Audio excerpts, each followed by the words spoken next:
Yo!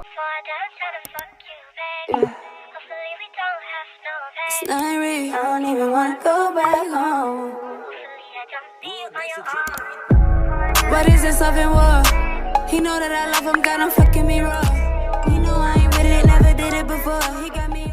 C'est Soraya et je reviens aujourd'hui dans une nouvelle vidéo. Donc j'ai décidé sur ma chaîne de faire une vidéo en fait tous les 3 mois pour vous partager un petit peu mon ressenti sur ma vie d'expatriée du coup au Canada. Donc je vous parle un petit peu à chaque fois de ma vie sociale, du travail, etc. de mon ressenti, de ce que j'ai remarqué, du coût de la vie, de la moula. Enfin voilà, donc du coup aujourd'hui ça fait 6 mois. Attends, est-ce que ça fait 6 mois aujourd'hui ? À chaque fois, je filme le jour de mon anniversaire, enfin de l'anniversaire de mon arrivée. Je fais même pas exprès. J'avais fait une vidéo bilan 3 mois, j'avais filmé le 14 et là on est le 14 décembre, donc ça fait pile poil 6 mois aujourd'hui que je suis arrivée à Toronto. Pour faire un bilan général, franchement je suis trop heureuse, ça n'a pas changé. Je bois mon petit café en même temps que je vous raconte ma vie. Ah, la caféine. J'ai mes petites notes sur mon ordinateur. Talk your shit, queen. On est toujours plus de nœuds, non? Mais ouvre-toi, Sésame! Donc, j'ai mes petites notes sur mon ordinateur comme d'habitude. Donc, c'est parti pour la vidéo. Concernant le coût de la vie, comme je disais dans ma première vidéo, j'avais assez détaillé tout ce qui était en termes de loyer et de courses, etc. Les courses, vous les voyez dans mes vlogs à chaque fois. Par semaine, le budget course, c'est environ 55 à 75 $. Quoique ces temps-ci, en vrai, j'ai pas fait des vrais repas. J'ai plutôt grignoté. Donc, je pense que j'ai dépensé beaucoup moins. Et j'ai aussi beaucoup moins mangé. J'ai beaucoup moins dépensé d'argent dans la nourriture. Je me faisais très souvent des soupes et j'en mangeais tous les jours et ça m'allait très bien. Ou je faisais juste des toasts avec du thon et du Philadelphia, des avocats de toast, enfin des trucs comme ça, j'avais pas le temps. Donc j'ai dépensé moins d'argent. Bon, c'est toujours aussi ça, c'est toujours aussi cher, ça n'a pas changé. Concernant les loyers, ça a beaucoup augmenté. Quand c'était encore Covid, quarantaine, etc., vous pouviez trouver une chambre pour 900 $ à peu près. Maintenant, si vous voulez payer 900 ou 1000 $ par mois, vous allez trouver vraiment une chambre dans une maison avec plein de gens. Pas une chambre dans un condo avec votre salle de bain, etc. Pas du tout. C'est pas du tout possible. C'est plutôt des trucs assez miteux pour 900 $. Donc voilà. Là, le budget en termes de location, on est sur du 1300, 1400 à peu près pour une chambre en condo. Avec une salle de bain, ça peut même aller jusqu'à 1600. Donc c'est super cher. Un studio en ce moment, c'est à peu près 2000 $. Je crois que ça a pris à peu près 17% d'augmentation. Donc voilà, bon courage à ceux qui arrivent maintenant. Déjà, moi, c'était chaud. Je trouve que là, c'est de pire en pire. Mais en vrai, le coût de la vie, on s'y fait. Le fait d'être payé toutes les 2 semaines aussi, je trouve que c'est beaucoup plus simple de gérer son argent. Moi, j'avais l'habitude, quand j'étais fille au père aux États-Unis, d'être payée toutes les semaines. Et je trouve que j'ai jamais autant bien géré mon argent de ma vie. Alors que d'être payée tout d'un coup, je trouve que c'est un peu plus compliqué. Je sais pas, chacun diront qu'il préfère être payé par mois, il y en a qui préfèrent être par semaine ou par toutes les 2 semaines. Moi vraiment j'aime bien, je trouve que c'est beaucoup plus pratique. J'ai l'impression que je manque jamais d'argent, j'ai jamais à attendre longtemps avant d'avoir une rentrée d'argent. Surtout que du coup j'ai un deuxième travail, donc j'ai mon travail normal où je suis coordinatrice d'événements dans une agence de voyage d'affaires. Ça je travaille toute la semaine du lundi au vendredi de 8h30 du matin à 5h du soir. Et ensuite de 5h30 du soir à 9h30 du soir, je travaille dans un magasin. Je travaille à LCBO. Donc en fait LCBO c'est le liquor store. En fait au Canada vous pouvez pas acheter d'alcool ailleurs que dans les liquor stores et c'est géré par le gouvernement en fait. Je travaille là, je suis en mode caissière dans un magasin comme ça et ça me fait une rentrée d'argent en plus. Pas du tout une carrière, c'est juste un petit taf à côté pour avoir plus d'argent. Et en vrai d'avoir mon deuxième travail ça m'aide beaucoup financièrement, même si je galérais pas. Je vous l'ai déjà dit dans mes vlogs, c'est juste que je préfère avoir plus d'argent et avoir un rythme de vie qui me convient et pouvoir faire tout ce que je veux sans compter. En parlant du travail, le fait de travailler à la maison, c'est un bonheur pas possible.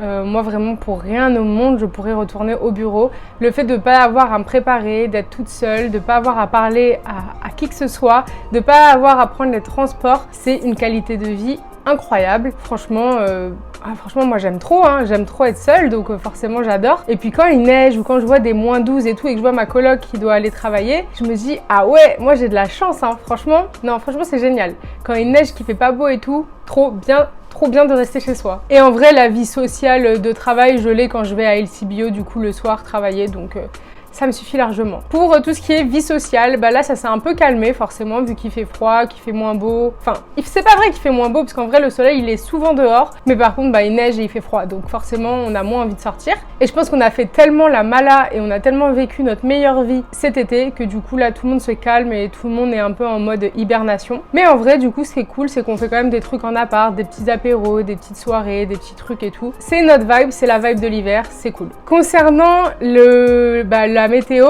donc là depuis novembre à peu près on a eu 2-3 fois de la neige, pas un truc de fou mais bon voilà, il a fait 0 degré, même il a fait des fois moins 10, moins 5, moins 7. C'est pas des mensonges quand on dit qu'il fait pas si froid, genre c'est un froid sec, genre c'est grave supportable, si t'as le bon manteau, les bons habits, franchement tu survis largement, c'est pas insupportable, genre vraiment. Mais il faut acheter le bon manteau et les bonnes chaussures, donc les manteaux franchement ça coûte super cher.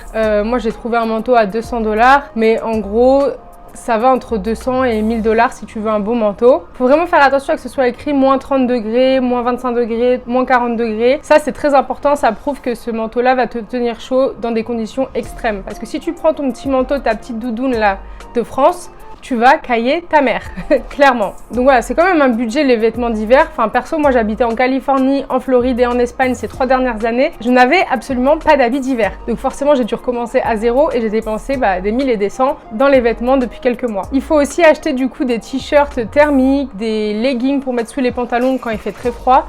Après en vrai, moi je mets souvent un t-shirt thermique et ma doudoune ou alors un t-shirt thermique, un sweat et ma doudoune. Je mets super rarement des collants en dessous mes jeans ou sous mes pantalons parce qu'en fait je trouve que je suis pas tant que ça dehors. En fait je sors de chez moi, je marche 2 mètres, je rentre dans un espèce de building et du coup là j'ai le PAF, j'ai le métro, etc. Le PAF en fait c'est un espèce de souterrain qui passe downtown et qui fait à peu près 5 km et en fait tu peux aller d'un endroit à l'autre sans jamais sortir dehors. Je vous avais déjà montré tout ça dans des vlogs mais du coup ça fait que t'es pas tant que ça dehors. En vrai donc je marche, je vais dans le PAF, prends le métro, je marche à l'intérieur. Enfin en vrai j'ai jamais marché plus de 15 minutes dehors dans le froid quoi. C'est très bien fait pour ça donc en vrai moi j'aime pas péter de chaud. Et d'ailleurs c'est ça le truc qui est horrible, c'est que quand tu rentres dans le métro, dans les magasins, le chauffage il est à fond. En fait la différence qu'il y a entre dehors et dedans c'est atroce. Du coup avec ton manteau et tout, si t'as juste un gros pull tu vas crever de chaud. Donc c'est bien d'avoir des layers, enfin d'avoir des couches comme un oignon quoi. La technique de l'oignon, comme ça au moins si t'as chaud tu peux enlever et du coup t'es bien. Et les chaussures aussi, tout le monde dit qu'il faut acheter des bottes de neige etc. En vrai, si tu sors pas tout le temps, que tu es en télétravail et tout, je sais pas si c'est vraiment très utile. Après, j'ai pas encore vu de la neige de ouf, donc des petites bottines imperméables, ça me suffisait largement avec des grosses chaussettes. Mais bon, en retour d'expérience, souvent ce qu'on m'a dit, c'est qu'au début, quand tu arrives, t'achètes tout et tout pour être équipé parce que tu as trop peur de l'hiver. Et en fait, une fois que tu es là, tu te rends compte que bon... c'est pas si pire que ça quoi. D'année en année, finalement tu utilises pas du tout les trucs que t'as acheté super cher tout au début quoi. Et du coup ça me fait rire parce qu'en novembre il faisait genre 20 degrés encore en début novembre et les Canadiens, juste parce que c'est novembre, ils avaient des écharpes, des bonnets, des gants. J'étais là mais les gars, vous êtes là depuis combien de temps pour faire ça? Vous savez très bien qu'il va faire encore plus froid dans quelques semaines. Franchement ça me faisait trop rire. Et à contrario il y a bien sûr les personnes qui sont en claquettes, en t-shirt alors qu'il fait moins 15. On en a toujours connu, on en a toujours vu. Ça changera pas aujourd'hui. Enfin voilà, en vrai pour résumer, mon expérience elle se passe super bien. Je trouve que ça passe super vite. Ça fait déjà 6 mois, c'est incroyable. Là je vais passer les fêtes avec mes amis, ça va être cool. Je travaille à fond parce que je veux voyager en début 2023 et on verra ce que l'avenir nous réserve. En janvier ça fera 1 an que j'ai activé mon PVT. Donc pour ceux qui ne le savent pas, j'ai activé mon PVT en janvier 2022 mais je suis venue qu'en juin 2022. Sinon ma lettre d'introduction elle allait expirer et du coup voilà. Donc ça fera déjà 1 an, donc j'attends juin pour commencer à faire ma demande de résidence permanente. Donc ça c'est pour rester encore après le PVT du coup. Mais c'est aussi pour ça que je travaille beaucoup parce que je veux avoir assez d'argent parce qu'il y a beaucoup de choses à payer pour la résidence permanente entre le truc des diplômes, les tests de français, d'anglais, etc. C'est quand même un budget donc voilà j'y pense déjà. En tout cas mes 6 mois ils ont été super. C'est fou parce que entre juillet, août, septembre et ensuite octobre, novembre, décembre, j'ai l'impression que j'ai eu 2 vies totalement différentes. J'ai des gens avec qui je traînais, avec qui je traîne plus, des nouvelles personnes qui sont arrivées avec qui je traîne. ma vision des choses qui a changé. Il y a trop de choses, il y a trop de choses qui ont changé. J'avais une vie, les 3 premiers mois où je sortais tout le temps, c'était une dinguerie. Et une vie beaucoup plus calme maintenant, mais c'est normal. Enfin, moi en tout cas, je peux pas sortir tout le temps. C'est le début, c'est l'excitation et puis c'était l'été. Mais là maintenant, c'est la saison d'hibernation. Il faut renflouer les caisses, il faut travailler, il faut se reposer, il faut se concentrer sur soi-même et puis on verra l'été prochain. En tout cas, mon choix sur la ville de Toronto, je le regrette pas du tout. J'adore cette ville, je trouve que c'est une ville vraiment... Cette ville, elle fait vraiment la bonne taille, c'est pas trop grand, c'est pas trop petit. Il y a toujours des trucs à faire. La vie est simple en fait, je trouve ici, donc en vrai, je suis trop contente. Je regrette pas du tout. Je sais qu'il y avait un moment où j'hésitais avec Vancouver, mais franchement, j'aurais vraiment pas aimé. Donc je suis trop contente d'être ici. Mon bilan des 6 mois est super positif et n'hésitez pas si vous avez des questions et que vous allez arriver en PVT, etc. Vous pouvez venir me voir sur Instagram, vous pouvez me poser des questions dans les commentaires. Et puis voilà, j'espère que cette vidéo, elle vous a plu. Si c'est le cas, mettez un pouce en l'air pour m'encourager. Et puis abonnez-vous. Bye!